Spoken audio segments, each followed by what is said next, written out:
Good morning everyone. आज हम लोग वापस करने जा रहे हैं रेशियो एंड प्रोपोर्शन। ये हमारा परिचय क्लास की तरफ अगर आगे बढ़े हम लोग,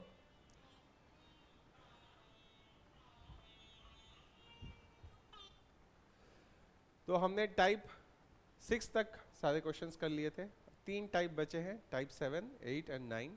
टाइप 7 का फर्स्ट क्वेश्चन हम लोग शुरू करते हैं।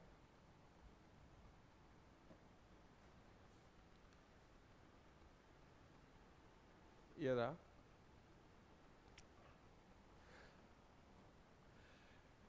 इसमें रेशियो दे रखा है 5:4, दो नंबर्स के बीच में 40% off the first is 12, then 50% off the second number is what. ठीक है, सिंपल क्वेश्चन है, करिए इसको।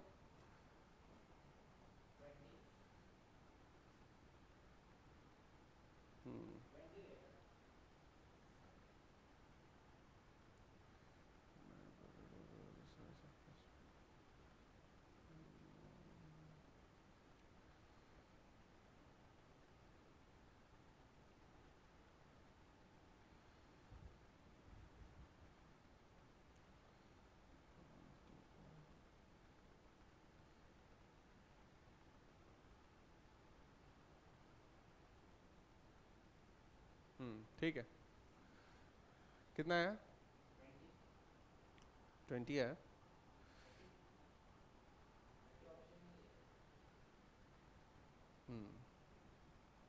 चलो देखते हैं। There is a ratio of 5:7 between two numbers, बता दिया। 40% ऑफ द फर्स्ट, पहले रेशियो लिख लेते हैं। 5:4 है, दो नंबर्स। इसका 40%, फर्स्ट, ये 40% ऑफ द फर्स्ट इज 12, इसका 40% 12 बताया। ठीक है, हमारे हिसाब से इसका 40% अगर हम लोग वैल्यू के टर्म्स में निकालेंगे तो कितना होगा? इसका 10% कितना होगा? यहाँ पे डेसिमल पॉइंट है, अगर दिख नहीं रहा तो यहाँ पे डेसिमल पॉइंट होगा 10% के लिए।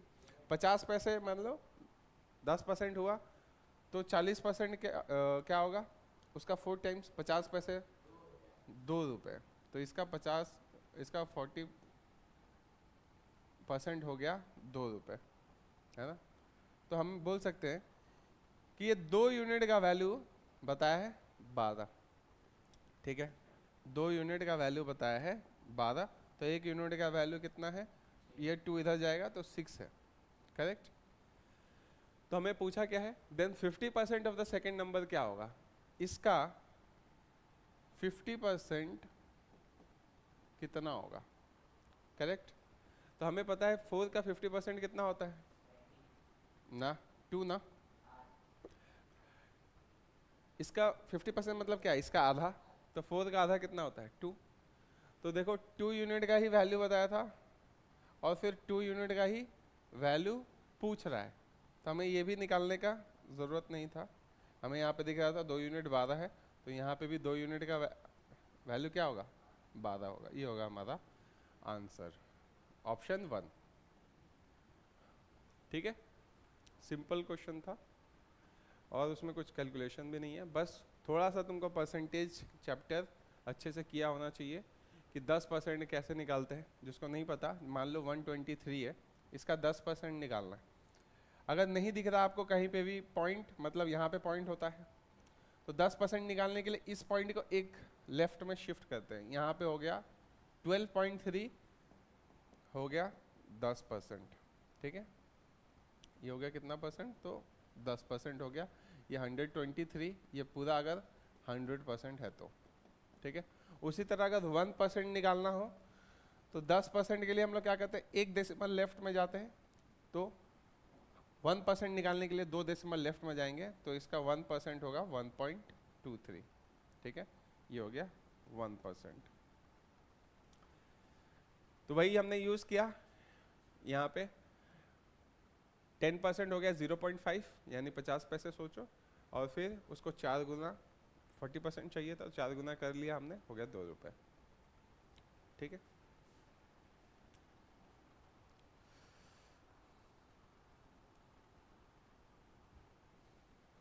बढ़े आगे, नेक्स्ट क्वेश्चन।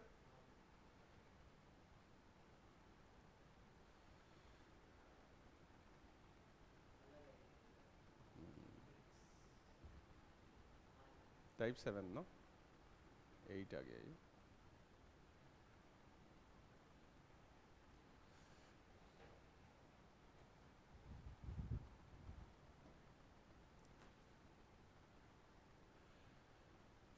मिल्कमैन दूध वाला makes 20% profit by selling milk mixed with water at 9 per litre.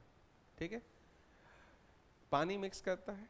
ठीक है, इस टाइप के दूध वाले जितने भी क्वेश्चंस है या फिर जिसमें इम्प्योरिटी वाले क्वेश्चंस है जिसमें हम लोग कुछ मिक्स करते हैं, ठीक है, तो हमेशा याद रखना कि जो मिक्स कर रहे हैं, जो पानी डाल रहे हो ना, वो तुम्हारा प्रॉफिट होता है। ठीक है, जो भी तुमको दूध खरीदने में पैसा लगा वो तो तुम्हारा कॉस्ट प्राइस हो गया, लेकिन जो भी तुम उसमें पानी मिक्स कर रहे हो वो तुम्हारा एक्स्ट्रा प्रॉफिट है ना, क्योंकि उसी पानी को तुम दूध के भाव में बेच रहे हो। समझ में आया? सिंपल कॉन्सेप्ट है। तो वो बोल रहा है 20% उसमें क्या मिक्स कर देता है? वाटर। तो ये 20% उसका क्या हो गया? प्रॉफिट होगा। लेकिन एक चीज ध्यान रखना कि ये जो 20% प्रॉफिट टोटल पे नहीं है, 80 में से 20 तुमने पानी मिलाया, तो 80 पे तुमको 20 का प्रॉफिट हो रहा है। ठीक है, 100 पे नहीं। तो 125 ये क्या हो जाता है? 80 से अगर इसको कैलकुलेट करोगे तो 80 का ये 25% है ना, 1/4 है इसका, 80 का 1/4 है ना, 1/4 25% होता है, तो 25% प्रॉफिट हो गया। अगर तुम 20% पानी मिक्स करोगे तो 25% प्रॉफिट हो जाता है। ये बात समझना जरूरी है। क्यों? क्योंकि 80 को हम लोग कॉस्ट प्राइस पकड़ते हैं, क्योंकि पानी का तो पैसा लगा नहीं था, है ना, सिर्फ दूध का पैसा लगा था। तो इस पॉइंट को बस ध्यान रखना होता है जब भी हम लोग इम्प्योरिटी वाले क्वेश्चंस कर रहे होते हैं। ठीक है, अब क्वेश्चन को पढ़ते हैं। 20% उसने मिलाया है, 9 रुपये पर लीटर उसने बेचा है। If cost of 1 litre pure milk is then. ठीक है, तो 10 रुपये में वो दूध खरीदता है, 9 रुपये में बेचता है, बट उसमें मिलावट कितने का है? 20% का है। ठीक है, then the ratio of milk and water in the mixture is what? ठीक है, अच्छा 20% वो प्रॉफिट कर रहा है, मिक्स नहीं कर रहा। ठीक है, then the ratio of milk and water क्या होगा? तो इसको करते हैं।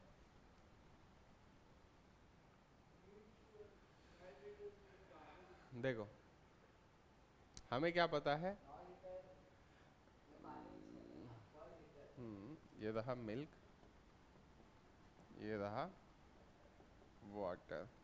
ठीक है, हमको पता है मेक्स 20% प्रॉफिट। ये बेच के भी उसका कॉस्ट प्राइस क्या है? कॉस्ट प्राइस है उसका 10। ठीक है, सेलिंग प्राइस क्या है? 9। ठीक है, देखने में लग रहा है कि लॉस है, बट फिर भी क्या उसको प्रॉफिट हुआ है। ठीक है, वो कैसे प्रॉफिट हुआ है?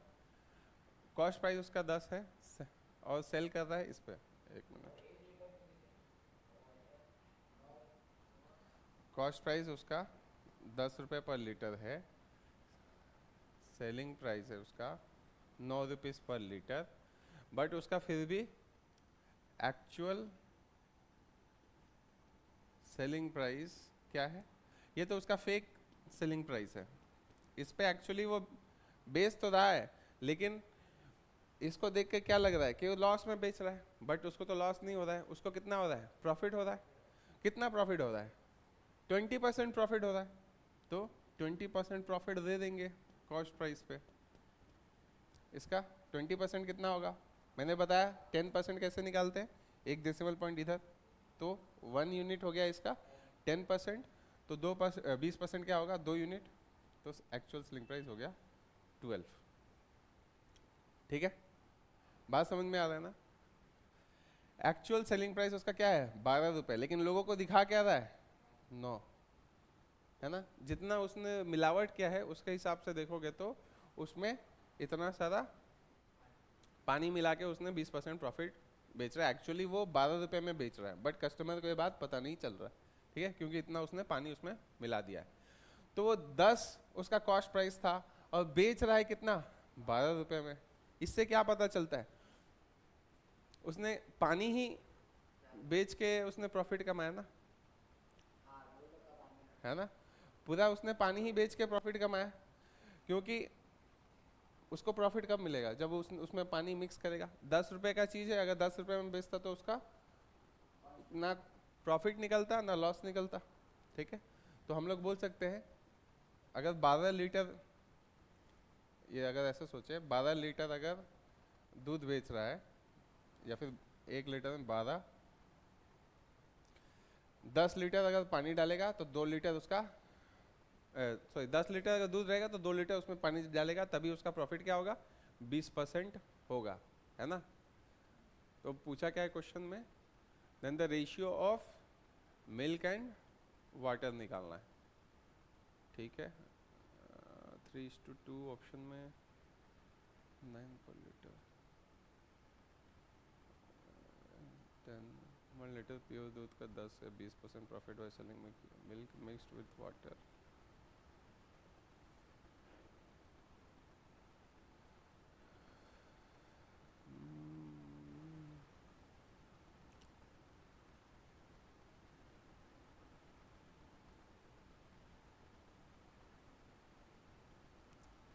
नाइन पर लीटर पे बेच रहा है ना।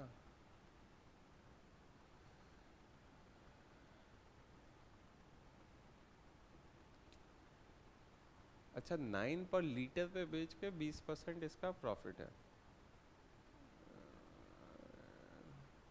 तो ये ऐसे लिख दे क्या, 9 इज 120% ऑफ कॉस्ट प्राइस, तो कट गया, हो गया 6 और 5, 3 2, 3 5 15, 7.5 हो गया उसका एक्चुअल कॉस्ट प्राइस, ठीक है। एक्चुअल कॉस्ट प्राइस हो गया उसका 7.5, ठीक है।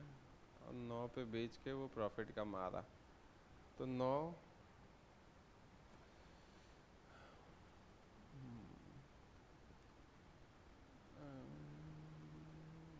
और एक्चुअल कॉस्ट प्राइस है 10, ठीक है। और 9 पे बेच के वो प्रॉफिट कमा रहा, तो डिफरेंस हो गया 10 रुपये कॉस्ट प्राइस हो गया, सेलिंग प्राइस हो गया ये,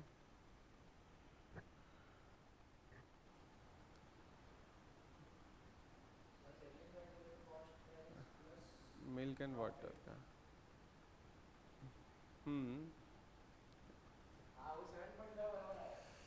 7.5 इसका एक्चुअल कॉस्ट पड़ रहा है, मिक्स करके, और एक्चुअल उसमें, हाँ इसके इसके हिसाब से चलना पड़ेगा, ठीक है ठीक है। अब समझ में आया, इसमें एक हमने ये गलती क्या किया कि हम लोग प्रॉफिट पकड़ रहे हैं कॉस्ट प्राइस पे, बस उसका एक्चुअल कॉस्ट प्राइस ये नहीं है, उसका एक्चुअल कॉस्ट प्राइस हमें निकालना पड़ेगा।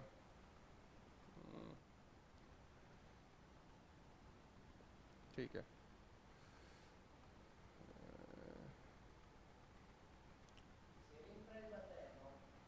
सेलिंग प्राइस ठीक है। ये देखो ये उसका सीपी है, नॉर्मल सीपी, ठीक है। नॉर्मल सीपी है 10 रुपये, और 9 रुपये उसका क्या है, सेलिंग प्राइस है। अब एक्चुअल सीपी क्या होगा वो निकालना होगा। एक्चुअल सीपी क्या होगा, ये 9 जो है ये इस रेट पे मैं बेच के वो 20% प्रॉफिट कमा रहा है ना। तो हम लोग बोल सकते हैं इसमें कॉस्ट प्राइस और 20% प्रॉफिट दोनों है, ठीक है। तो हम लोग बोल सकते हैं ये 9 जो है 120% है कॉस्ट प्राइस का, और हमें 100% चाहिए, तभी उसका एक्चुअल कॉस्ट प्राइस मिलेगा। तो ये कट के हो जाएगा 7.5, ये हो गया 4, ये हो गया 4 नहीं, ये हो गया 5, ये हो गया 6, यहाँ पे कटेगा 2, यहाँ पे 3, 3 5 15, 15/2 हो गया हमारा 7.5। ये उसका एक्चुअल कॉस्ट प्राइस है। क्यों? क्योंकि 9 रुपये में बेच रहा है जब, तो उसको 20% प्रॉफिट हो रहा है, तो उस समय हम लोग बोल सकते हैं ये 120% ऑफ द कॉस्ट प्राइस है, तो 100% ऑफ द कॉस्ट प्राइस यानी 7.5 पर लीटर, ये हो गया हमारा। हाँ, मिक्स करने से पहले उसका एक्चुअल कॉस्ट प्राइस, ठीक है।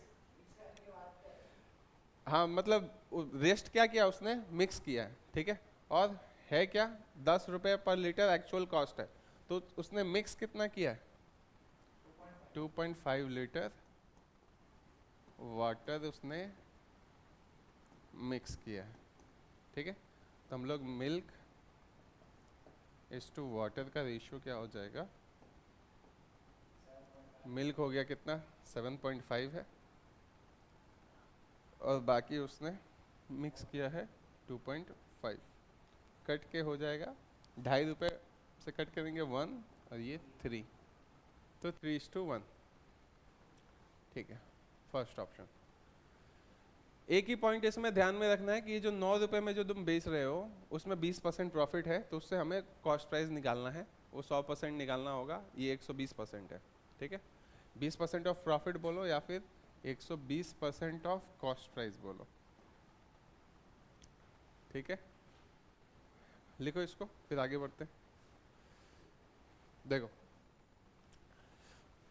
आस्ते आस्ते हम लोग थोड़ा हायर लेवल पे हम लोग मूव ऑन करते जा रहे हैं, क्वेश्चन आफ्टर क्वेश्चन।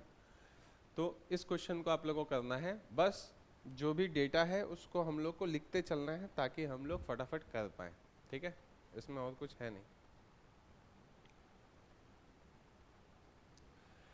ठीक है। A man ordered 4 pairs of black socks, है ना, सॉक्स हमेशा पेयर में होते हैं, तो 4 पेयर उसने ब्लैक सॉक्स ऑर्डर किया and some pairs of brown socks. कितने some pairs of brown socks है वो नहीं बताया, ठीक है। प्राइस ऑफ ब्लैक सॉक्स, देखो black socks, black and brown, ठीक है। नंबर्स कितने थे 4 और कुछ एक्स मान लो इसको, ठीक है। सम कितने हैं पता नहीं, ब्राउन सॉक्स कितने वो नहीं पता, तो एक्स पकड़ लिया। The price of A black socks is double that of A brown socks, तो हम लोग प्राइस लिख लेते हैं, ये डबल होगा तो 2:1 मान ले, प्राइस 2:1 मान लेना, कोई प्रॉब्लम नहीं होना चाहिए। अगर उसमें इक्वेशन बनाना होगा तो वाई वाई पकड़ लेंगे तो बोथ साइड, ठीक है। फिलहाल के लिए हम लोग 2:1 पकड़ के चलते हैं, डेटा जो दिया है। उसके बाद while preparing the bill the clerk interchanged the number of black and brown pairs। अच्छा, जब बिल बना रहा था तो उसने क्या किया, गलती से ये वाला नंबर, नॉर्मली क्या होगा, आपने 4 खरीदा है, प्राइस ये है, तो दिस इंटू दिस 2 रुपये करके है, और 4 तुमने खरीदा है, 2x4 होना चाहिए। एक यूनिट खरीदा है या 1 रुपये दाम है, x यूनिट तुमने खरीदा तो 1x होना चाहिए, बट उसने गलती से क्या किया, 4 को इधर मल्टीप्लाई किया, 2 को इधर मल्टीप्लाई कर दिया, ठीक है, बिल बनाते समय। Preparing the bill the clerk interchange the number of black and brown pairs by mistake which increase the bill bye 50%।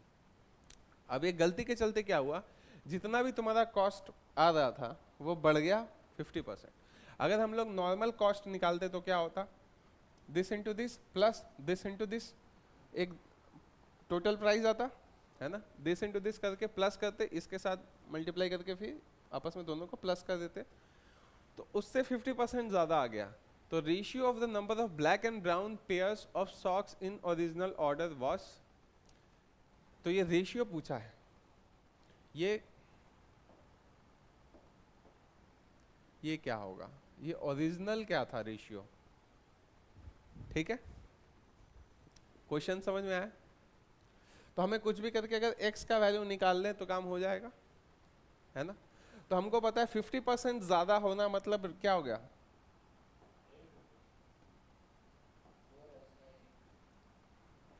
नहीं, इस बात को अगर हम लोग समझे 50% ज्यादा होना, मान लो अगर कोई 100% था ओरिजिनल, तो 50% ज्यादा मतलब 150, या फिर तुम डायरेक्ट लिख सकते थे 3/2, है ना। अगर तुम्हारा परसेंटेज चैप्टर और क्लियर होता तो तुम डायरेक्ट 3/2 लिखते हैं, 50% ज़्यादा होना मतलब ये 100%, ये 150%, ठीक है। तो ये गलत वाला है, ये मिस्टेक वाला है, और ये ओरिजिनल है, ये ओरिजिनल प्राइस है। तो हम लोग को इसी बात को लिख देते हैं यहाँ पे कि मान लो इसका प्राइस का रेशियो ये है और क्वांटिटी है ना, नंबर का रेशियो ये है, तो हम लोग लिखते 4×2 प्लस 1×x, ये उसका ओरिजिनल दाम होता। किसी को कोई डाउट इस बात में, ये हमारा क्या होता, ओरिजिनल प्राइस होता, दिस इंटू दिस, 2 रुपये करके 4 खरीदा, 1 रुपये करके x खरीदा, तो ये उसका प्राइस हुआ। लेकिन उसने गलती से क्या कर दिया, ऐसे कर दिया 4×1 प्लस 2 इंटू एक्स, ये कर दिया। तो ये वाला अमाउंट क्या है, 50% ज़्यादा है, ठीक है, ये वाला मिस्टेक वाला है, ये वाला राइट वाला है, तो हमारा इक्वेशन ये वाला चीज़ बन गया, ठीक है। तो बस हो गया हमारा आंसर हो गया। अब हमें या तो ऑप्शन डाल के पुट करो या फिर सॉल्व कर लो, जो भी तुमको सिंपल लग रहा है, ठीक है। इसको अगर हम लोग सॉल्व करें, ऊपर में आ गया 4 plus 2x by 8 plus x equal to 3/2, या फिर 2 को इधर मल्टीप्लाई करेंगे तो 8 प्लस 4x इक्वल टू 8, ये 3 को इधर मल्टीप्लाई करेंगे तो हो गया 8 3 ज़ा 24 प्लस 3x। अब 4x, इस 3x को इधर लेके आएंगे माइनस होगा तो यहाँ पे x बचा रहेगा, 8 को उधर ले जाएंगे तो माइनस होगा 16, तो x का वैल्यू मिल गया कितना, 16। अगर मैं यहाँ पे 16 डालूँ तो 4 और 16 सिंप्लीफाई करके क्या हो जाएगा, 1:4, ऑप्शन में है ऑप्शन 2। समझ में आया? बस यही था सॉल्यूशन, कुछ था नहीं। हम लोग जैसा क्वेश्चन पढ़ रहे हैं उस डेटा को हम लोग को सही से लिखते जाना है। फिर अगर इक्वेशन बनाने की नौबत आई तो इक्वेशन बना के सिंप्लीफाई करके x का वैल्यू निकाले, x का वैल्यू वापस इसमें पुट करें तो 4 और 16 आपस में कट के 1:4 हमारा सेकेंड आंसर देगा, ठीक है। सिंपल है, इस बात को करना आना चाहिए, ये एक इम्पॉर्टेंट पॉइंट है कि इक्वेशन फाइनली बनाना कैसे है। 50% ज़्यादा है तो 3/2 करके दिखाना है, ये ओरिजिनल है ना, ओरिजिनल, और ये वाला गलती वाला है। लिखो इसको, फिर आगे बढ़ते हैं।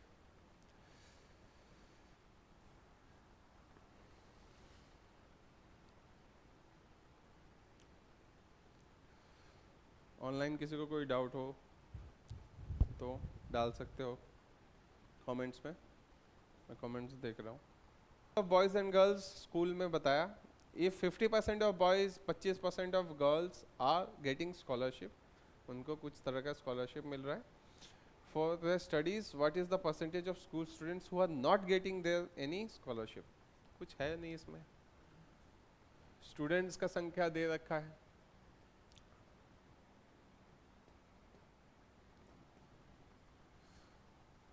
बॉयज़ एंड गर्ल्स दे रखा है 8 और 12, ठीक है। इजी कैलकुलेशन के लिए क्या करेंगे, हमें पता है क्या है, स्कॉलरशिप कौन पा रहा है,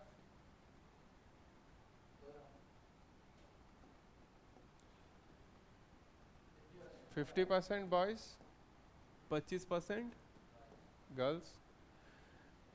नो स्कॉलरशिप किसको मिल रहा है, ये बताओ। अगर 50% को मिल रहा है स्कॉलरशिप तो कितनों को नहीं मिल रहा है बॉयज में, बट 50% को ही नहीं मिल रहा ना, परसेंटेज में बताओ यहाँ पे कितने परसेंट को नहीं मिलेगा, 75। ऐसा भी डायरेक्ट निकाल सकते थे, लिखने का जरूरत नहीं था। तुम इसका क्या निकालते, 75, इसका निकालते 50, इसका निकालते 75, तो ये चीज़ हम लोग डायरेक्ट निकाल देते हैं, है ना। इसका 50% कितना होगा, जो नो स्कॉलरशिप है कितना होगा इसका 50%, 50% मतलब क्या होता है, हाफ, तो हाफ से मल्टीप्लाई करेंगे, है ना। 50%, 50%, ये हो गया सेंट, ये हो गया पर, तो कट के होता है हाफ, ये तो पता है ना, तो हाफ से मल्टीप्लाई करेंगे तो हो जाएगा 4। और इसको भी अगर 75% निकालना है, 75 मतलब क्या होता है, 75/100 मतलब 3/4, कट के 3/4 हो जाता है, 25 से काटेंगे तो इसका 3/4 मतलब 4 से डिवाइड करेंगे 3 बचेगा, 3 × 3 9 बचेगा, तो बेसिकली 4:9 होगा हमारा आंसर। सॉरी, क्या पूछा है, what is the percentage of school students who are not getting any scholarship. अच्छा, तो 4 लड़के नहीं स्कॉलरशिप पा रहे और यहाँ पे 9 लड़कियाँ स्कॉलरशिप नहीं पा रही हैं, है ना। और टोटल बच्चे कितने हैं स्कूल में, 8 + 12 20, तो इसका परसेंटेज अगर निकालोगे तो 4 + 9 कितना हो गया 13, और टोटल बच्चे कितने हैं 20, ठीक है। परसेंट निकालना है तो हम लोग इंटू क्या करना पड़ता है, 100% करते हैं, ठीक है। 100% तुम बोल सकते हो कि अचानक 100 से क्यों मल्टीप्लाई करें, तो परसेंट का मतलब, सिंबल का मतलब क्या होगा, नीचे 100 होगा, तो 100/100 क्या होता है 1, इसीलिए हम लोग कहीं पे भी 100% से मल्टीप्लाई कर सकते हैं, ठीक है। ये भी परसेंटेज ही है, लेकिन ये डेसिमल में देगा, उसको हम लोग सिंबल वाले फॉर्म में ले जाने के लिए 100% से मल्टीप्लाई करते हैं। कट के ये कितना होगा, 1, ये हो गया 5, 13 5 या 75 होता है, 65%, ये हो गया, ठीक है। फास्ट करने के चक्कर में गलत मत करो, समझ में आया ना। टोटल बच्चे शुरू में कितने, 8+12, अब मिल कितना रहा है, इन स्कॉलरशिप कितनों को नहीं मिल रहा है, तो 4+9 इनको नहीं मिल रहा है, ठीक।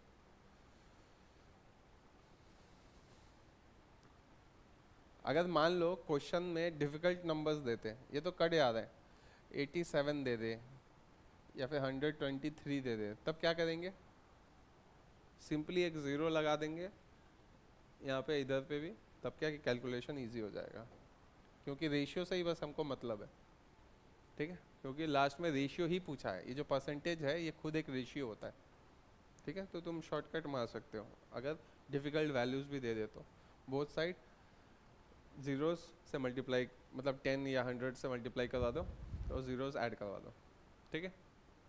बढ़े आगे,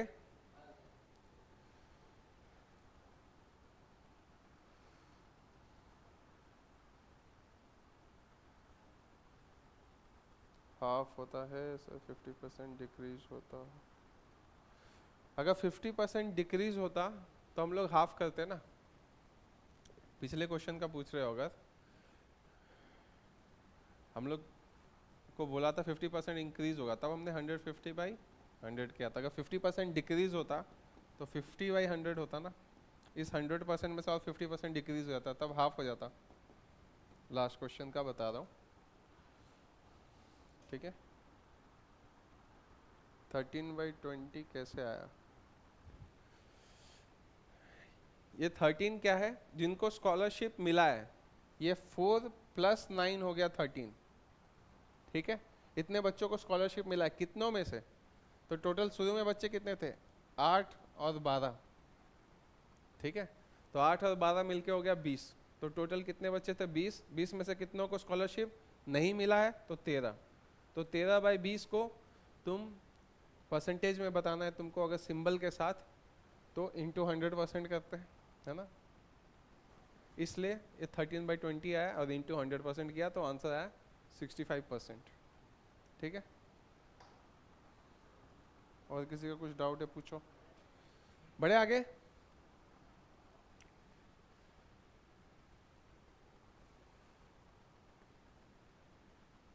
क्वेश्चन नंबर कितना हुआ, 4 ना, 5th में चलते हैं।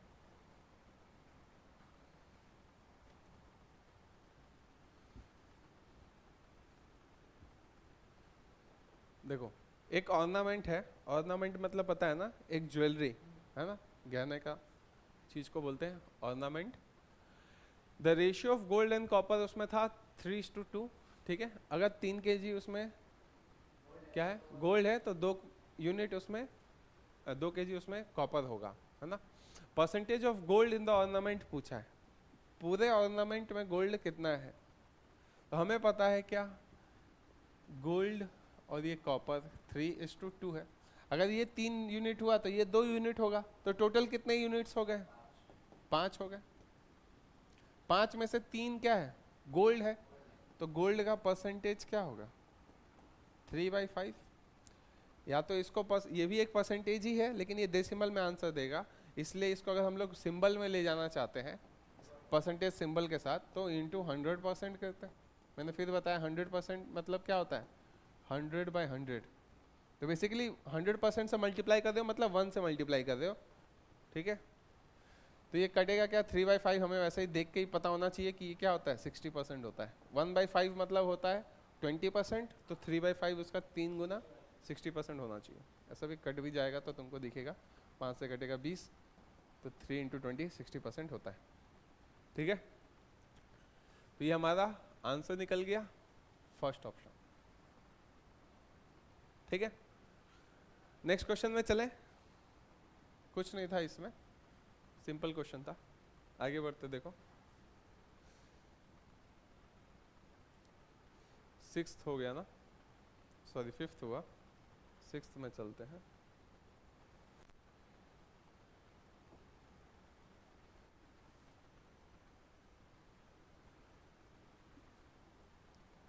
देखो यहाँ पे प्राइस ऑफ 2 आर्टिकल्स बता दिया और उनका रेशियो बताया। ठीक है, 4:5 लिखते चलते इस बात को। प्राइस का रेशियो है 4:5। उसके बाद बोला the price of the first article is increased by X%। अच्छा, इस प्राइस को इंक्रीज्ड प्राइस, इसको इंक्रीज करना है X%। जैसे जैसे बोलता है वो डेटा लिखते चलता हूँ। And that of the other is decreased bye 30%। इसको क्या करना है, 30% डिक्रीज करना है। इसको X% इंक्रीज करना है, उसको 30% डिक्रीज करना है। ठीक है, इसको 30% डिक्रीज, मान लो ये 40 होता, ये 50 होता। इजी कैलकुलेशन के लिए मैंने क्या किया, दोनों साइड 0 लगा दिए। ठीक है, रेशियो तो कट के वापस 4:5 होगा, तो कुछ कोई आंसर पे इम्पैक्ट नहीं पड़ने पड़ा। तो इसका 30% कितना होगा, 10% कितना होगा, 5 है ना। एक डेसिमल पॉइंट शिफ्ट करेंगे तो 10% मिल जाता है। 10% हो गया 5, तो 30% होगा 15। तो वो क्या डिक्रीज करना है, 15 इसमें से डिक्रीज करेंगे तो बच क्या जाएगा, 35। ठीक है, तो ये वाला तो मिल गया, लेकिन ये वाला अभी तक हमें नहीं पता है, X% बोला है बोल के। आगे अगर बढ़े क्वेश्चन में, then the new price of A and B will be in the ratio 10:7। अच्छा, तब बता भी दिया कि ये थोड़ा और नीचे लिखना चाहिए था, ये 10:7 होने वाला है। ठीक है, तो हमको पता है ये 35 है, 35 की जगह वो लोग क्या दे रखा है, 7 दे रखा है। मतलब इस चीज को हमने किससे मल्टीप्लाई किया होगा, यहाँ से यहाँ पे हम लोग का वैल्यू क्या हमने लिए, क्या 35, तो यहाँ से यहाँ पे आने के लिए उन्होंने किससे मल्टीप्लाई किया होगा, इंटू 5। तो यहाँ से यहाँ पे भी आने के लिए किससे मल्टीप्लाई हुआ होगा, इंटू 5। तो ये आंसर क्या होना चाहिए यहाँ पे, 50। तो ये जो X% इंक्रीज किया हुआ है 40 से 50 जाने के लिए, वो अब हम लोग को मिल सकता है। क्वेश्चन आगे पढ़ते हैं। Then the price of A and B will ratio this, value of X खोजना है बस। तो हमें बस X खोजना है। अब हमें यहाँ पे 40 भी मिल गया, 50 भी मिल गया। कितना इंक्रीज हुआ है, 10 इंक्रीज हुआ है। किस पे इंक्रीज हुआ है, 40 पे इंक्रीज हुआ है कि 50 पे इंक्रीज हुआ है, 40 पे इंक्रीज हुआ है ना, क्योंकि 40 पे इंक्रीज होके वो 50 हो गया है ना। तो 40 पे इंक्रीज हुआ है, तो X क्या है, 10 इंक्रीज हुआ है 40 पे, इंटू 100% कर देते अगर तुमको परसेंटेज सिंबल के साथ चाहिए तो। 0 0 कट गया, 4 और इसके साथ कट गया 25, तो आंसर हो गया 25%। ऑप्शन में है थर्ड। समझ में आया ना, ये 10 है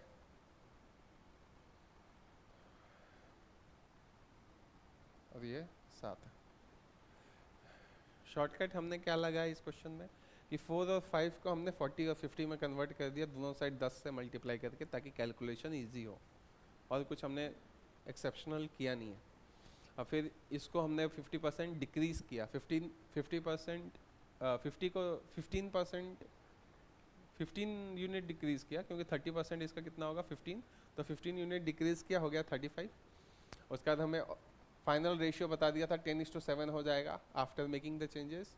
तो 7 को हमने यहाँ पे 35 लिखा है, तो हमें इंटू 5 क्या होगा, तो यहाँ पे भी इंटू 5 करके हमें 50 मिल गया। ठीक है, उसके बाद हमने x का वैल्यू इजीली निकाल लिया कि 10 यूनिट बढ़ा था 40 पे।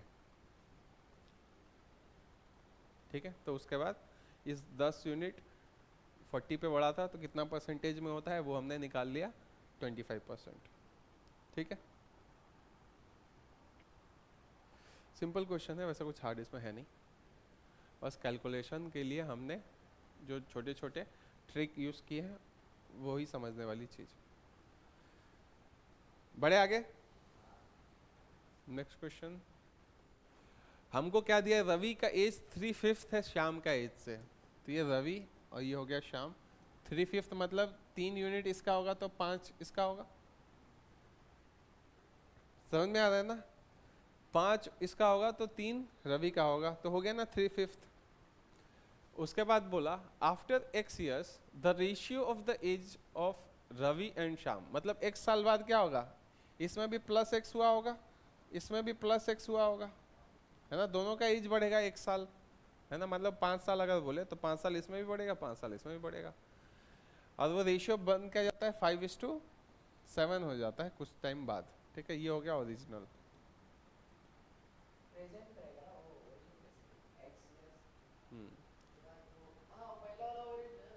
ठीक है, उसके बाद जो इंक्रीज हुआ है 5:7 में। Initially the sum of their ages is 32, इन दोनों का सम कितना होता है 32, ये भी बता दिया। इनिशियली क्या था 32 था, तब तो क्वेश्चन बहुत ही सिंपल कर दिया है। What is the value of x, x का वैल्यू क्या है ये पूछा है। हमें पता है कि ये प्लस ये मिलके कितना होता है 32, लेकिन हमारे हिसाब से रेशियो में कितने यूनिट्स हैं 3 यूनिट, और 5 यूनिट मिलके कितने हो गए 8 यूनिट।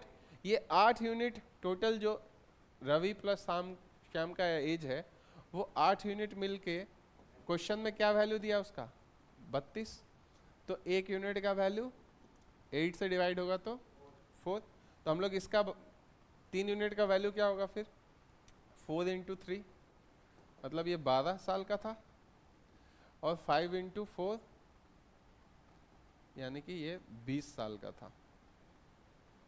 बात समझ में आया कि नहीं।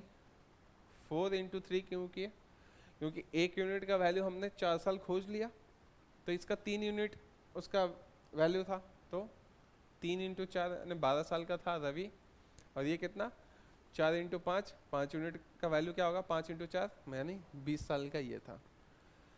तो ये 12 साल का था, ये 20 साल का था। अब ये इनका एक्चुअल वैल्यूज हमें मिल गया, और देखो 12 + 20 कितना होता है 32 होता है, तो हमने सही वैल्यू निकाला है। उसके बाद क्वेश्चन में पूछा है एक्स का वैल्यू खोजना है, तो इसमें से 12y और 20y थे, है ना, उसमें क्या वैल्यू ऐड हुआ होगा दोनों में, प्लस एक्स क्या हुआ होगा कि वो 5:7 रेशियो में कन्वर्ट हो गए। तब इस बात को हम लोग इक्वेशन में लिख लेते हैं। 12y मतलब क्या ईयर्स है, तो 12 + x बाई क्या है 20 + x, x क्या ऐड हुआ होगा कि ये हो गया 5 और ये हो गया 7, तो अब इक्वेशन बन गया। अब इसको बस हमें सॉल्व करना है। 7 इधर मल्टीप्लाई होगा, 5 इधर मल्टीप्लाई होगा, तो 7 × 12 = 84 + 7x = 5 × 20 100 + 5x 100 + 5x, ठीक है, क्रॉस मल्टीप्लाई बस किया है। 7x उधर से 5x आ गया, इसको क्या कर देगा 2x में बदल देगा, 7x - 5x, और ये 84 उधर जाएगा तो 100 से माइनस होगा 16, 2 और ये कटेगा 8, तो x का वैल्यू निकल के आया 8, बस x का वैल्यू हाँ 8 है, तो ऑप्शन हमारा हो गया 3। क्या क्या किया हमने, पहले हमने इसका एक्चुअल एज निकाला, फिर उसके बाद इसका हमने +x दोनों में डाल के उसको हमने 5:7 में हो गया है, उस रिलेशन को हमने लिख के एक इक्वेशन बनाया, ठीक है। लेकिन ये 12 और 20 लाने के लिए उसका पहले हमने क्या किया 3:5 रेशियो को हमने 32 के साथ कनेक्ट किया, ठीक है। 32 के साथ कैसे कनेक्ट करेंगे, 32 दोनों का टोटल एज है, तो टोटल एज के लिए इसका 3 यूनिट और इसका 5 यूनिट दोनों ऐड होना चाहिए, ये 8 यूनिट मिलके ये 32 को रिप्रेजेंट कर रहे हैं।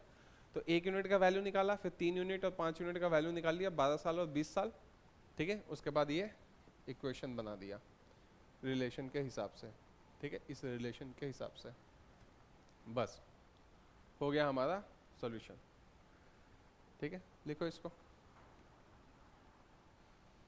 And the expenditure of A is equal to 60% of B's expenditure, ठीक है।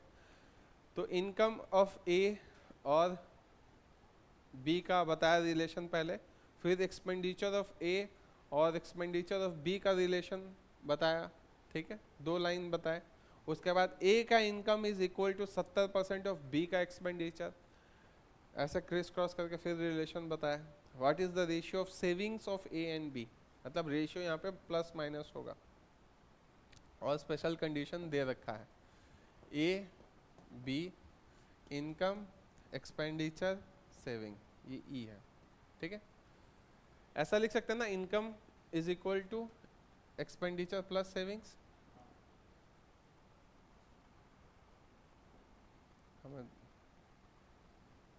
या फिर income minus expenditure equal to savings. Income में से खर्चा हटा देंगे तो सेविंग्स हो जाएगा। अब देखो रिलेशन जो जो बोला है वो हम लोग लिखते चलेंगे। Income of A 60% less than B, B का जो भी इनकम था उससे 60% लेस है ए का, तो 40, इसको 100 पकड़े तो इसको 40। उसके बाद बोला expenditure of A is equal to 60% of B expenditure, इसका जो भी एक्सपेंडिचर था उसका 60% है ए का एक्सपेंडिचर, तो इसको भी मान लो 100, तो इसका 60% क्या होगा 60। बोला है 60% ऑफ बी लेस देन 60%, पिछली बार बोला था, इस बार 60% ऑफ बी बोला है, ठीक है। तो ये हो गया 40, ये हो गया 60, ये हो गया 100, ये हो गया 100। इफ अब मेन काम बोल रहा है, देखो अभी रेशियोज को हम लोग क्या कर सकते थे, प्लस माइनस नहीं कर सकते अनलेस बहुत स्पेशल कंडीशन दिया हो। इसमें वो कंडीशन बताया, देखो if A's income is equal to 70% of B's expenditure, A का इनकम, ये जो ए का इनकम है वो 70% है किसका, बी का एक्सपेंडिचर, इसका 70% है, तो इसका 70% क्या होगा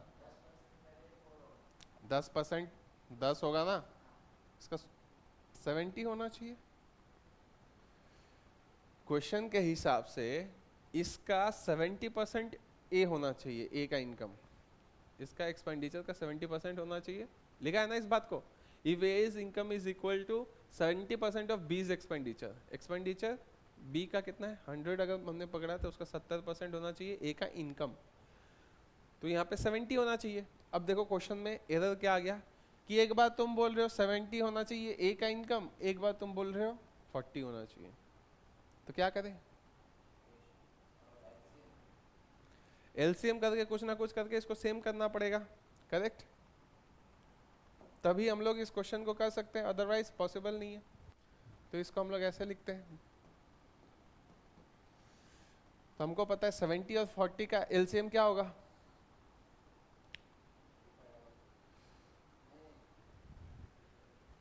7 4 28, 280 होगा, तो हम लोग बोल सकते हैं ना 280 है इसका, इसको हमने किससे मल्टीप्लाई किया इंटू 7, 40 को किससे मल्टीप्लाई किया इंटू 7, तो 280 हो गया। अगर यहाँ पे इंटू 7 किया तो यहाँ पे भी इंटू 7 करना पड़ेगा, तभी ये रेशियो मेंटेन होगा 4:10 का। तो यहाँ पे भी इंटू 7 करेंगे तो ये बी का इनकम क्या हो गया 700। तो देखो इसका 10% कितना होगा 700 का 70, तो 40% कितना होगा 70 इंटू 4 280। देखो अभी भी वो रेशियो मेंटेन्ड है ना, अभी भी ये 100 है तो उसका 40% ये है, अभी भी ये 100 है तो उसका 40% ये है, तो हमने रेशियो मेंटेन किया है, ठीक है। अब हमने क्या किया कि 280 हमने किया यहाँ पे, है ना, तो यहाँ पे 280 तो हमने कर दिया, लेकिन इसका रिलेशन इसके साथ है ना, यहाँ पे 70 होना चाहिए था, इस ये जो पिंक में दे रखा है ना मैंने, ये जो पिंक में दे रखा है इसका मतलब क्या, इसका 70% ही होना चाहिए, मतलब ये 70 होगा तो ये 100 होना चाहिए, लेकिन इस 70 को तुमने कितने से मल्टीप्लाई किया है ताकि ये 280 हो जाए, 4 से। यहाँ पे इंटू 4 क्या था, यहाँ पे इंटू 4 क्या था, तो यहाँ पे भी इंटू 4 करना पड़ेगा, बात समझ में आ रहा है। तो ये हो गया 400, अगर इधर इंटू 4 करोगे तो यहाँ पे भी इंटू 4 करना पड़ेगा, तो ये होगा क्या 6 4 240। अब रिलेशन दिख रहा है, हमेशा इनकम देखो बड़ा है, ए का इनकम उसका एक्सपेंडिचर से बड़ा है, बी का इनकम उसका एक्सपेंडिचर से बड़ा है, ठीक है। यहाँ पे देखो प्रॉब्लम भी हो रहा था, इनकम और एक्सपेंडिचर बराबर है, इसका इनकम तो कम है एक्सपेंडिचर से कम है ना, तो मतलब डेटा गलत हो रहा था। अब हमारा पूरा डेटा सही हो गया, लेकिन हमने सही किया कैसे वो समझना ज़रूरी है। हमने एक बार देखा इस रिलेशन से 70 आ रहा था और इस रिलेशन से ये 40 आ रहा था, ए का इनकम।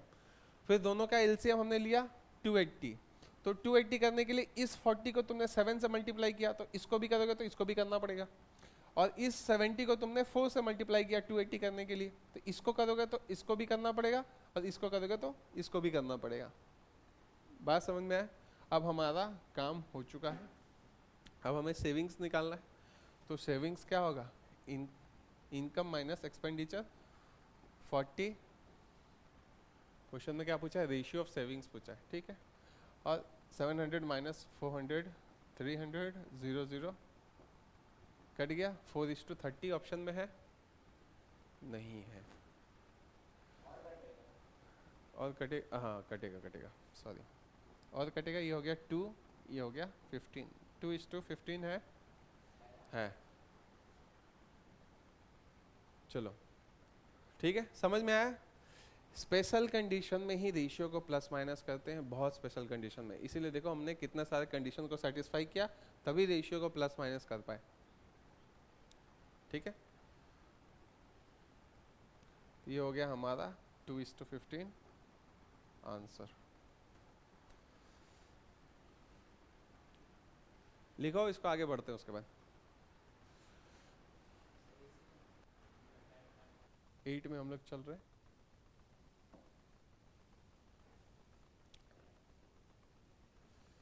देखो, number to be added to each of the numbers 7, 16, 43 and 79 to make the number in proportion। proportion का मतलब पता है ना, जब दो रेशियो आपस में इक्वल होते हैं तो उसको हम लोग बोलते हैं proportion। Example a/b equal to c/d, तो ये चीज हो गया proportion।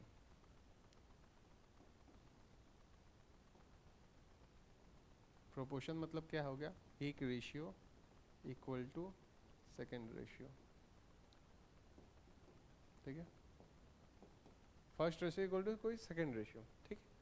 तो प्रोपोर्शन मतलब हो गया 7, यहाँ पे क्या होना चाहिए 7/16 इक्वल टू 43/79। ऐसा कब होगा, जब क्या ऐड करोगे इन सब नंबर्स में, the number to be added, तो हम लोग पकड़ लेते हैं उसको x, ठीक है। तो अगर कुछ ऐसा एक वैल्यू है जो ऐड करने से सब इक्वल हो जाएंगे, है ना, तो बस उसका वैल्यू निकालना है और पुट करना है। इसमें सबसे बढ़िया रहेगा कि मल्टीप्लाई करके पूरा एक इक्वेशन लिखोगे, आंसर निकालोगे, उससे अच्छा है सिंपली यूज ऑप्शन, ठीक है। हमें बस क्या करना है, इधर डालेंगे, इधर का वैल्यू उधर मैच होना चाहिए, इक्वल होना चाहिए बोथ, ठीक है। मान लो पहला ऑप्शन है 2351, ठीक है। अच्छा, ऑप्शन भी कैसे यूज करते हैं मैंने बताया था, ये सबसे बड़ा है, ये सबसे छोटा है, इनको हम लोग डाल के नहीं चेक करते, ठीक है। पहले 2 डालते हैं, मिडिल वैल्यूज डालते हैं, उसके अकॉर्डिंग हम लोग को पता चल जाता है, ठीक है। 2 डाल दो, अगर पहला ऑप्शन है 2 डालेंगे तो यहाँ पे हो गया 9, और यहाँ पे हो गया 9, और यहाँ पे हो गया 2 डालने से 18, 9/18 का रेशियो आ गया, ये कट के 1/2 आ गया।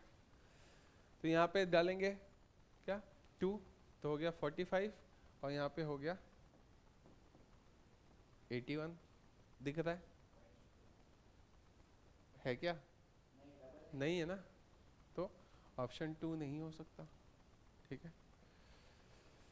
और इसमें क्या, इधर हाफ आ रहा था, इधर हाफ से कम आ रहा था। फिर 3 ट्राई करते हैं, 3 डालेंगे इधर, तो 7 + 3 10 और 19, इधर 3 डालेंगे 46, और 3 डाला तो 82, कट के हो रहा है क्या, कटेगा इसमें कुछ, 19 तो एक प्राइम नंबर है, नहीं कटने वाला, ठीक है। चलो अब नेक्स्ट ट्राई करते हैं, 5 12 और 21 इक्वल टू क्या डाले, 5 डाल रहे थे 48 एंड 84, इसमें कट रहा है, ये दिख रहा है 3 से कटेगा दोनों, तो 4/7 है, और इसमें 4 से कट करेंगे हो गया 12/21।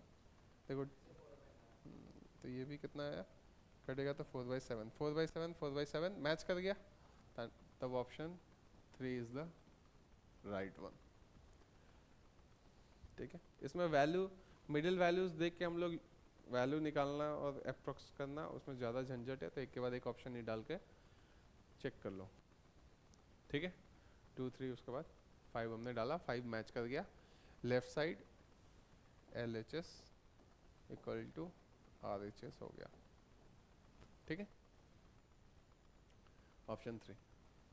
नेक्स्ट क्वेश्चन में चले, कुछ नहीं है, इक्वेशन बनाओ, ऑप्शन यूज करो, बस। नेक्स्ट में चलते हैं।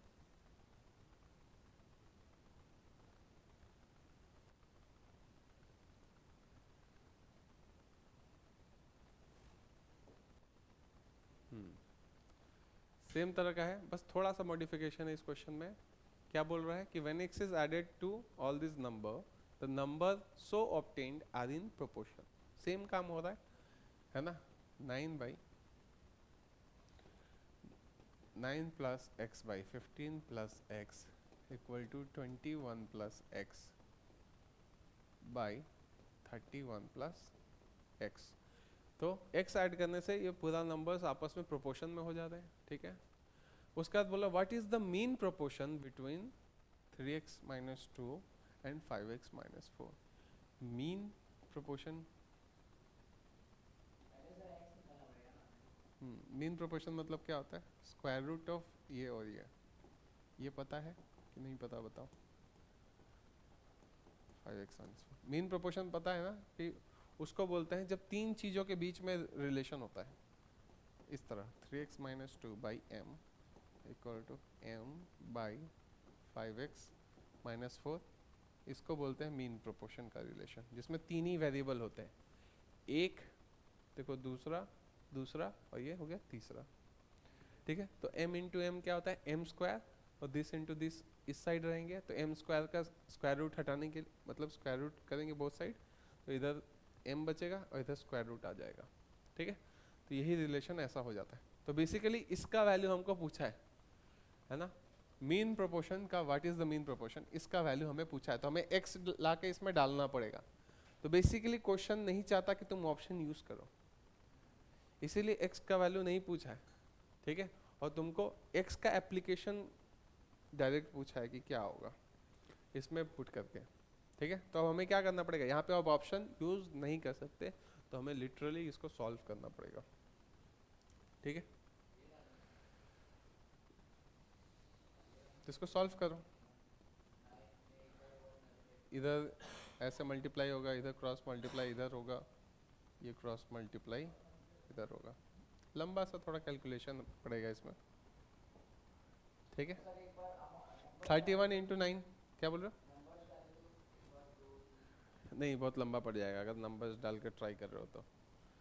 ठीक है, क्योंकि कहाँ पे मैच होगा कोई पता नहीं है ना, ज़्यादा टाइम चला जाएगा, उससे अच्छा इक्वेशन सॉल्व कर लो। चलो मल्टीप्लाई करते हैं, 31 इंटू 9 310 माइनस 31 हो गया, 21 माइनस करेंगे 279। ठीक है, इसको इससे मल्टीप्लाई किया, फिर plus 31x plus 9x plus x square equal to, अब इसको इससे मल्टीप्लाई करते हैं, 21 इंटू 15 210, 105, 315, फिर इसको इससे मल्टीप्लाई किए तो 21x plus 15x plus x square. ठीक है, अब एक्स स्क्वायर कट आएगा बोथ साइड, मिलके हो गया 40x, यहाँ पे 40x हो गया मिलके, और यहाँ पे हो गया 36x, तो ये इधर आके माइनस होगा तो यहाँ पे बचेगा 4x। ठीक है, 40x माइनस 36x 4x, ये 279 उधर जाके माइनस होगा, यहाँ पे 21 और 15 36, 4 और 36 कट गया, 9 बचा, x का वैल्यू मिल गया 9। ठीक है, सॉल्व किया हमने, x का वैल्यू 9 मिला, अब इसमें हमें बस वैल्यू डालना है तो m इक्वल टू क्या होगा, स्क्वायर रूट ऑफ 9 डालेंगे, 3 इंटू 9 27, 27 यहाँ पे 9 डाला, हाँ 9 डाला, यहाँ पे भी 9 डाला, 3 9 ज़ा 27 माइनस 2 25 इंटू 9 5 ज़ा 45 माइनस 4, 45 माइनस 4 हो गया 41 आ रहा है, 5x था ना, 5x ही तो है, 5x माइनस 4 41 आ रहा है इसका, तो स्क्वायर रूट, कुछ गलती है क्या?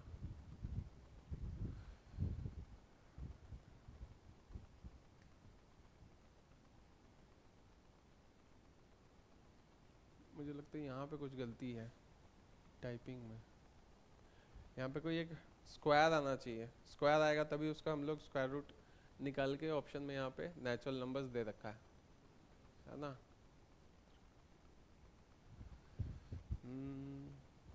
5x माइनस 4 41, एक मिनट देख लेता हूँ, 5 इंटू 9 40,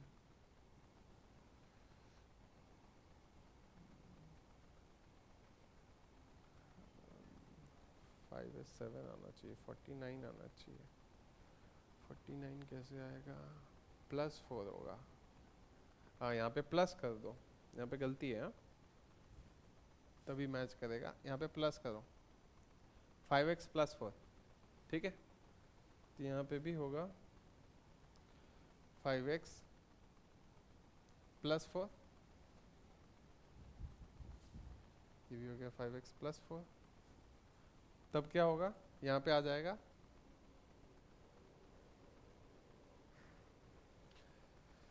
यहाँ पे जैसे ही हम लोग 9 पुट करेंगे, 9 5 ज़ा 45, 45 प्लस 4 49, तो इसका स्क्वायर रूट निकलेगा क्या, 5 इंटू 7 यानी कि 35, ये हो गया हमारा आंसर 45, ऑप्शन 5 7 ज़ा 35, 35 ऑप्शन में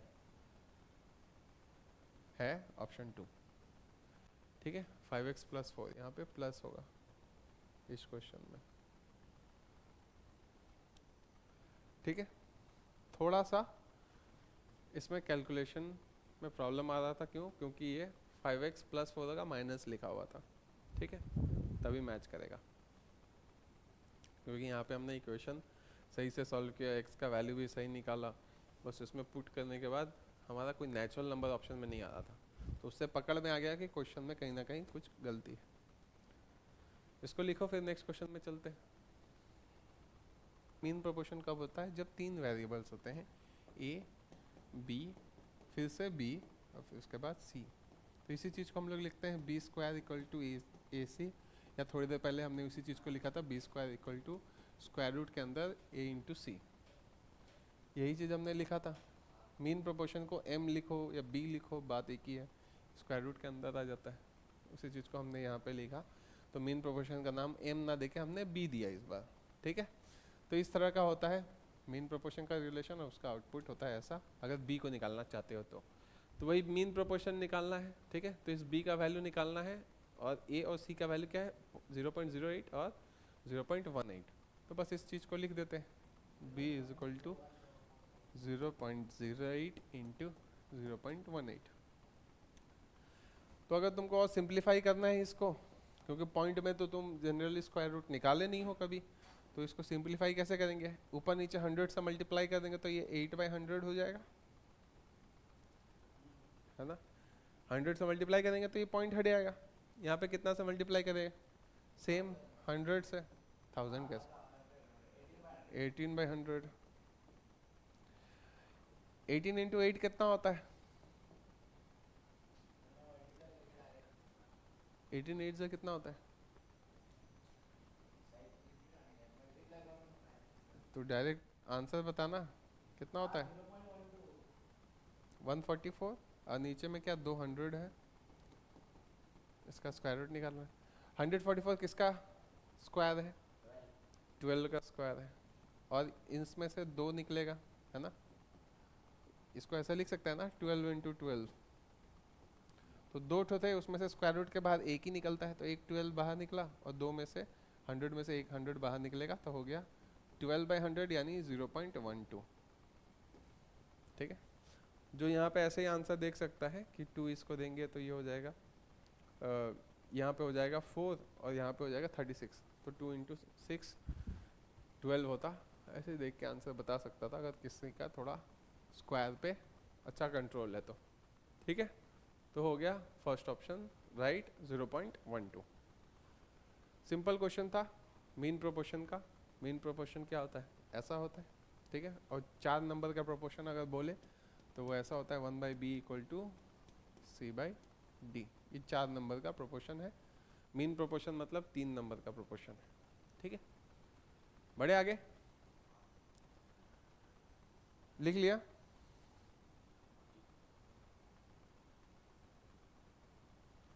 ये क्या 40x कैसे आया और 36x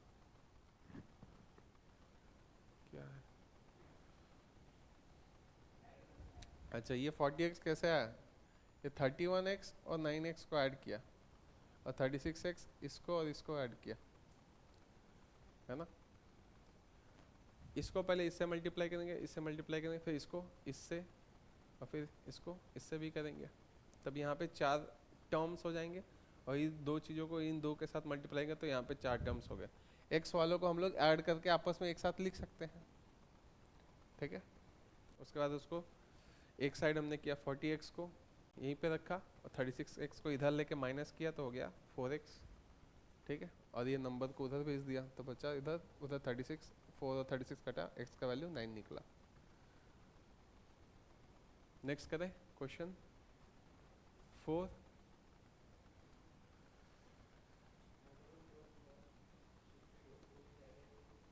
आंसर है इसका 2 नंबर का क्या दे रखा है, एवरेज दे रखा है।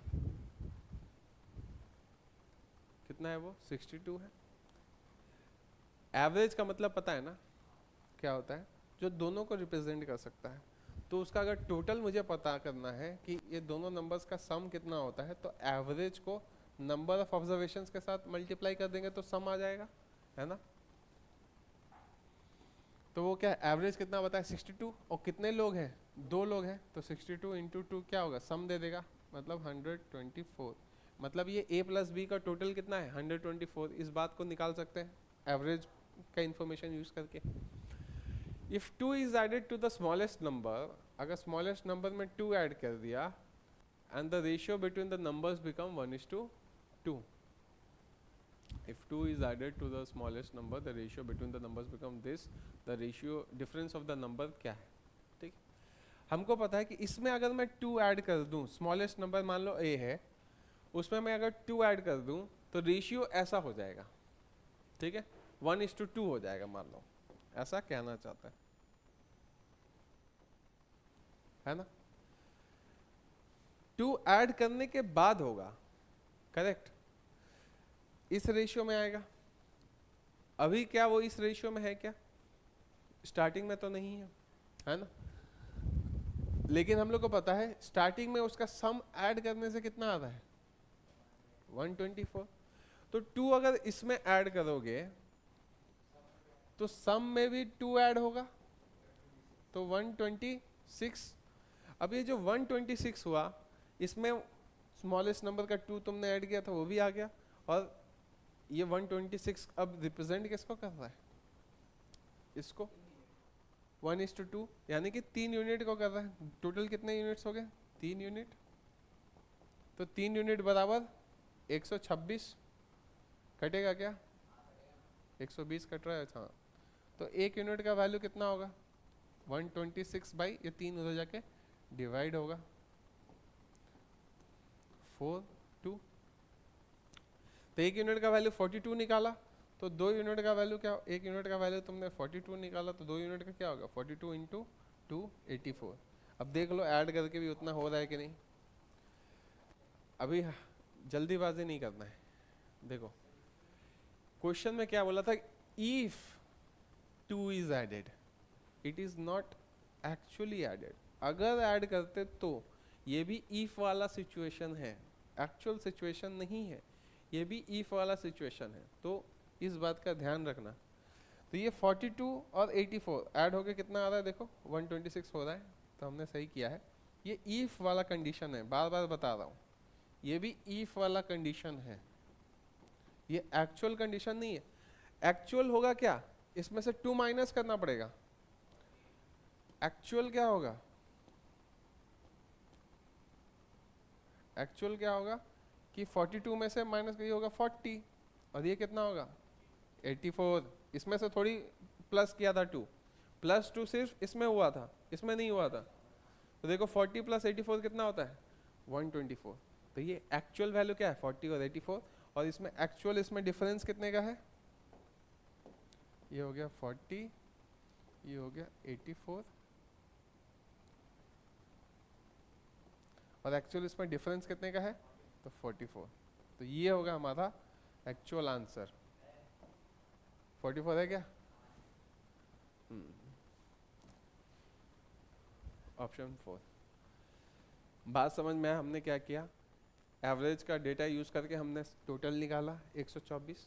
124 को अभी हमने 2 यूनिट बढ़ाया, अगर स्मॉलेस्ट नंबर को if you are increasing it तो वो हो गया स्मॉलेस्ट नंबर 40 की जगह 40 तो नहीं निकाला था उस समय, स्मॉलेस्ट नंबर हो गया 1:2 बड़े नंबर के साथ।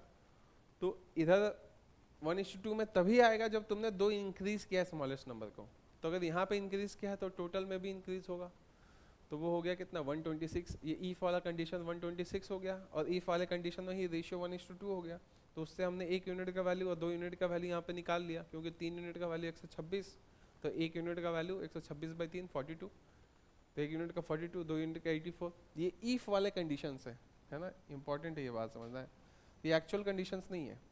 अगर होता तो इफ, तो 42 से हमने ओरिजिनल नंबर को निकाला, छोटे नंबर को, वो है 40, और बड़ा नंबर में कुछ हमने ऐड वाइड कुछ नहीं किया था, तो 84 का 84 ही रहा। अब इन दोनों का डिफरेंस हमें आंसर में टिक करना है, ठीक है। तो हो जाएगा हमारा ये क्वेश्चन। नेक्स्ट करें, ठीक है, उसके सम को ऐड करना है। ऐसा नहीं बोला है सम करके स्क्वायर करो, पहले बोला स्क्वायर, उसके बाद बोला सम। तो square of the sum of 2 numbers is equal to, एक मिनट, square of the sum of 2 numbers, ठीक है, is equal to 4 times their product, then the ratio of these numbers is what?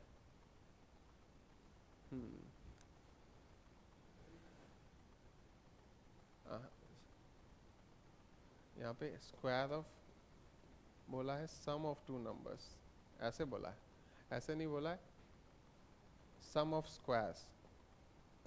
Some of squares अगर बोलता तब हम लोग लिखते हैं a square plus b square, लेकिन बोला है square of sum of 2 numbers, ठीक है, तब उसको ऐसे लिखेंगे। अगर बोलता सम ऑफ स्क्वायर्स तब हम लोग ऐसे लिखते हैं a square plus b square, ठीक है।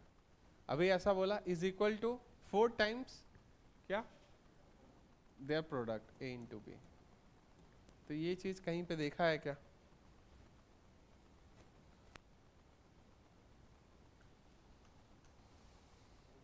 अलजेब्रा में कहाँ देखा है, फॉर्मूला में था। तो हम लोग बोल सकते हैं, या फिर इसको सिंपली लिख सकते हैं a square plus b square plus 2ab, इस चीज़ को लिख सकते हैं।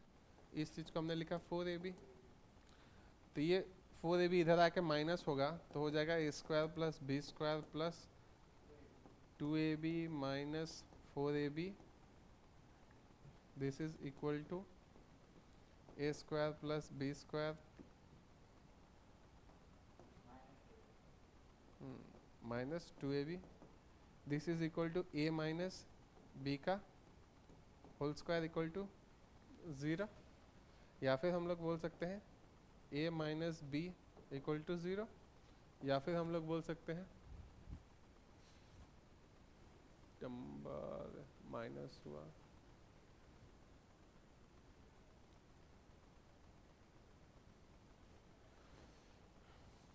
a माइनस b, या फिर लिख सकते हैं a equal to b, minus b उधर गया, ठीक है, या फिर हम लोग लिख सकते हैं a by b equal to 1, या फिर 1 को हम लोग लिख सकते हैं 1/1। समझ में आया क्या, तो ये हो गया आंसर हमारा। इसको करने के लिए डायरेक्ट तुम यहाँ से जंप करके सीधा यहाँ आ सकते थे अगर तुमको फॉर्मूला याद था क्या कि a प्लस बी के होल स्क्वायर से 4ab माइनस होता है, तो वो बन जाता है क्या a माइनस बी का होल स्क्वायर। अगर ये बात तुमको डायरेक्ट याद था तो तुम वहाँ से जंप करके सीधा यहाँ पे आ सकते थे। बात समझ में आया? तो a माइनस बी का होल स्क्वायर इक्वल टू क्या 0, तो a minus b equal to 0, तो a इक्वल टू b, तो a by b equal to 1:1। हमारा ऑप्शन 3 राइट हो गया। क्वेश्चन हो गया 6। देखो numbers are in the ratio 5:7:12, मतलब 3 नंबर्स हैं, ठीक है, उनका रेशियो बता दिया 5, 7 और 12 के अनुपात में है। If the sum of the first and the third number is greater than the second number by 50, तो कुछ करना ही नहीं है, तो देख के ही आंसर निकाल सकते हैं कि फर्स्ट और सेकंड नंबर मतलब 5 + 12 17 यूनिट्स कितना ज्यादा है थर्ड नंबर से। तो हमको पता है 5 + 12 17, थर्ड नंबर से नहीं बोला ना। देन द सेकंड नंबर से कितना ज़्यादा है, ये दोनों 17 होता है, 17 - 7 10 यूनिट। ये 10 यूनिट कितने बराबर है 50 के, तो 1 यूनिट कितने के बराबर है 5, है ना, 10 जाके डिवाइड होगा उधर। तो सम ऑफ द 3 नंबर्स क्या होगा, तो 1 यूनिट का वैल्यू हमने 5 निकाल लिया, तो 5 + 7 + 12 कितना होता है 24, तो 24 × 5 कितना होता है 24 × 5 124 हो गया ना। इन सबका सम पूछा है, टोटल पूछा है, तो 24 × 5 120 ये हो गया आंसर। ठीक है, देख के ही हो जा रहा है, और डिटेल में लिख देता हूँ। A B है और C है, 5 7 और 12 है।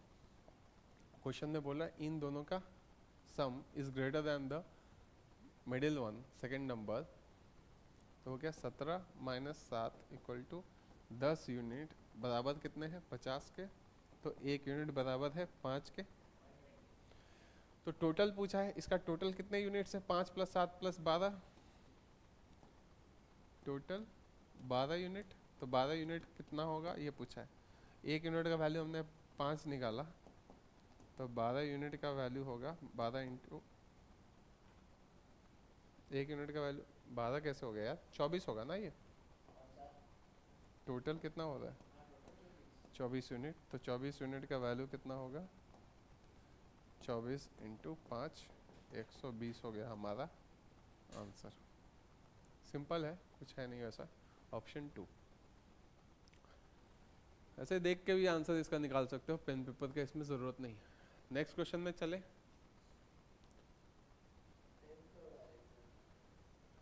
क्वेश्चन 6 के बाद क्वेश्चन 7 करते हैं, ये रिपीटेड है,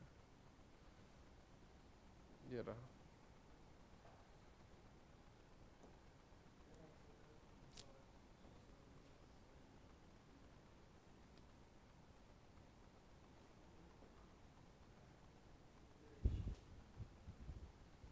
इसको करो।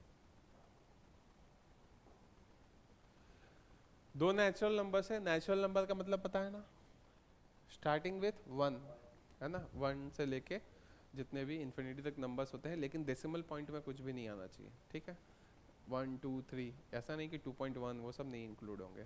ठीक है, तो दो नेचुरल नंबर्स हैं whose sum is 81, sorry 84 can not be in the ratio. ठीक है, दो नंबर्स के सम है 84, वो किस रेशियो में नहीं हो सकते। दो नंबर्स है natural number 1 plus natural number 2, दोनों को ऐड करके 84 होता है, तो किस रेशियो में वो नहीं हो सकते। तो तुमको पता होना चाहिए कि मान लो अगर वो रेशियो कुछ भी हो 1:3 हो, एग्जाम्पल के तौर पे बता रहा हूँ, तो वो इससे डिवाइड होना चाहिए, क्योंकि टोटल कितने यूनिट्स है 4, वो इससे डिविजिबल होना चाहिए, है ना। तो हम लोग देखें यहाँ पे 5 + 7 12, वो इससे डिविजिबल है, 12 के टेबल में आता है, तो ये हो सकता है। 13 + 8 21, 13 + 8 21 होता है क्या 21 भी डिविजिबल है ना। हाँ 21 डिविजिबल नहीं है, 21 का 4 टाइम्स है ना 84। ठीक है, 1:3 कितना हो गया 4, 4 इससे डिविजिबल है, हो सकता है। 3 + 2 5, 5 इससे डिविजिबल नहीं है, तो सिर्फ यही नहीं हो सकता है, मतलब कैन नॉट पूछा था, तो दिस इज द आंसर। बात समझे? क्योंकि अगर 3:2 में अगर डिवाइड करने गए तो ये 5 यूनिट बराबर क्या होगा 84, तो 1 यूनिट बराबर क्या होगा 84/5 इक्वल टू कितना होगा, 5 से डिवाइड करेंगे तो 816.8, तो 1 यूनिट का वैल्यू पॉइंट में आ गया है ना। तो पॉइंट में तो नेचुरल नंबर्स जाएंगे नहीं, है ना।